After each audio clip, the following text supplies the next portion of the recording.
On Thursday, we highlighted a Politico story in which sources suggested that the Department of Justice's Inspector General is preparing a report that will call into serious question the reliability of the so-called Steele Dossier, an anti-Trump, Democrat-funded opposition research document that played a significant role in the launch and continuation of the counterintelligence probe that Robert Mueller eventually inherited and concluded. Recall that the dossier, A, was bought and paid for by the Clinton campaign, and the Democratic National Committee, B, was assembled by a foreign ex-spy with whom the FBI ultimately cut ties after it became undeniable that he was lying to them about media leaks, and, C, was an indispensable and central element of the Obama-era DOJ's applications for warrants seeking to spy on individuals tied to the Trump campaign. Over the weekend, the New York Times published a piece that effectively confirmed what many of the president's defenders have been arguing for quite some time, namely, that the infamous dossier was of false or unsupportable claims about then-candidate Trump. Now they tell us. The 35-page dossier, spiced up with tales of prostitutes and spies, sketched out a hair-raising story more than 2 years ago. Russian intelligence had used bribery and blackmail to try to turn Donald J. Trump into a source and ally, it said, and the Kremlin was running some Trump campaign aides practically as agents. But the release on Thursday of the report by the special counsel, Robert S. Mueller III, underscored what had grown clearer for months, that while many Trump aides had welcomed contacts with the Russians, some of the most sensational claims in the dossier appeared to be false, and others were impossible to prove. Mr. Mueller's report contained over a dozen passing references to the document's claims but no overall assessment of why so much did not check out.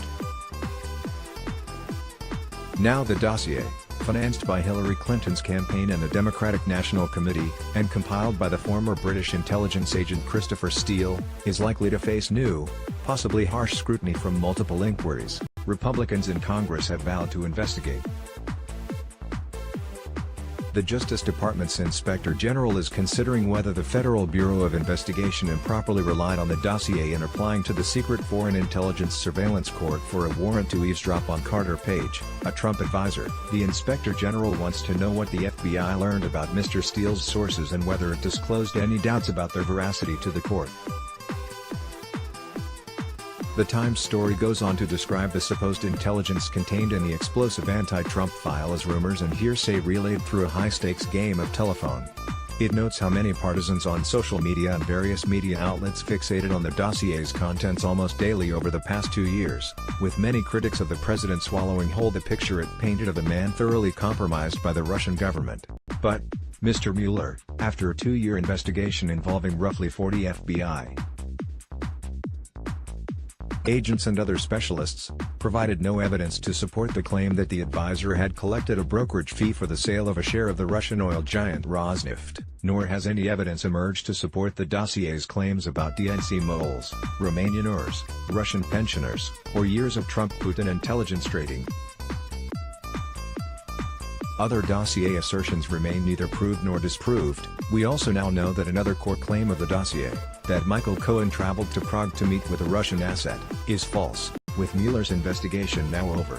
Having determined that the Trump campaign did not coordinate or conspire with Moscow's 2016 election interference project, it may be time for a reckoning over whether that probe was warranted in the first place. As I wrote in this post, I see arguments on both sides of this question.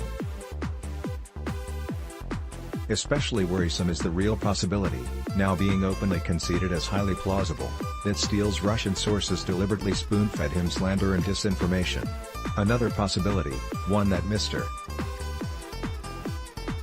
Steele has not ruled out, could be Russian disinformation.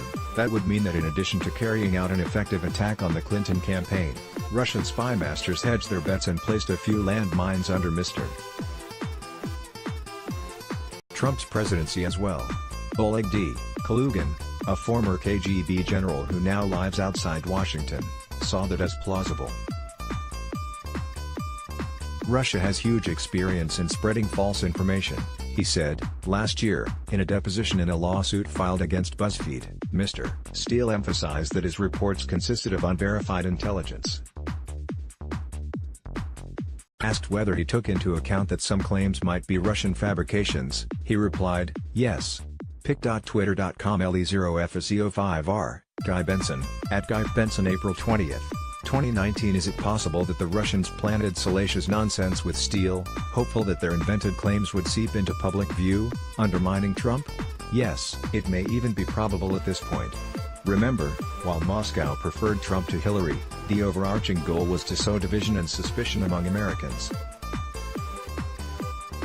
In that sense, it's entirely conceivable that the dossier may have been the Kremlin's most effective interference operation to date, exploiting credulous Democrats to spread baseless and damaging information against the Republican nominee, just in case he won. I'll leave you with Wall Street Journal columnist Kimberly Strassel pointing out key controversies and curiosities that Mueller and company barely even touched upon.